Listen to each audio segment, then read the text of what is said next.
Hindi pwedeng may iikot doon.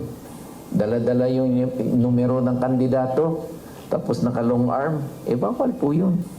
So, hindi rin po ma-exempt ang BARM dyan. Kasi yan po ang batas eh. No? Hindi pwedeng intimidate natin yung botante. Binigyang babala ng Office of the Presidential Advisor on Peace, Reconciliation and Unity o OPAPRU ang mga kandidatong lalabag sa election laws sa gitna ng mga ulat ng umano'y voters intimidation sa Bangsamoro. Kasunod ito ng pagsisimula kahapon ng campaign period para sa kauna-unahang BARM parliamentary election na nakatakda sa September 14. Ayon kay OPAPRU Secretary Mel Sarmiento, mas nakatutok ngayon ang security forces sa halalan dahil 5 lalawigan lamang ang sakop ng VARM elections at hindi ito nasabay sa ibang eleksyon sa bansa, gaya ng sangguniang kabataan, barangay at national election. Nasiguruin ang mga mamayan ng Bangsamoro are free to choose who they would want to vote for. Transparent, honest, secured election. Utos niya po yun.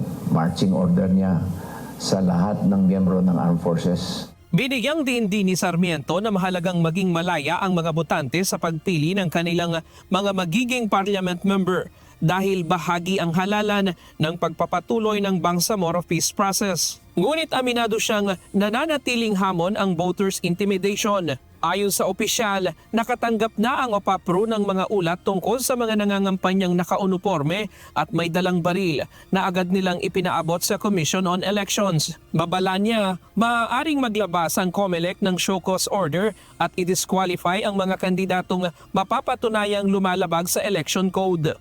May mga reklamong dumadating po sa amin.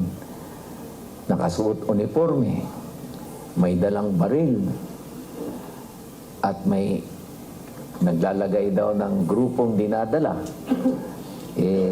Kinarating po natin ito sa COMELEC at ang sabi ng COMELEC at sabi namin anong action nyo, pwede pong sabi pwede mag-una niyan, show cause order. Habang papalapit ang araw ng botohan, sinabi ni Secretary Sarmiento na patuloy na minomonitor ng Armed Forces of the Philippines, Philippine National Police at Joint Peace and Security Teams ang ilang mga lugar na itinuturing na posibleng election hotspots. Hindi man niya isinapubliko ang mga lokasyon, ngunit sinabi niya nga nakabatay ito sa kasaysayan ng karahasan tuwing eleksyon at layuning maagapan ang anumang insidente. May mga areas na silang identify na nakatutok sila doon.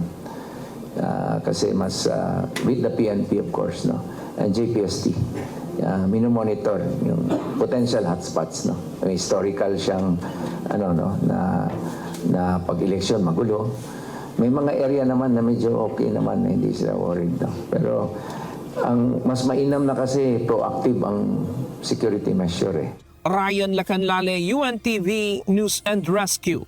Diyos ang aming sandigan, serbisyo publiko ang aming pinahahalagahan.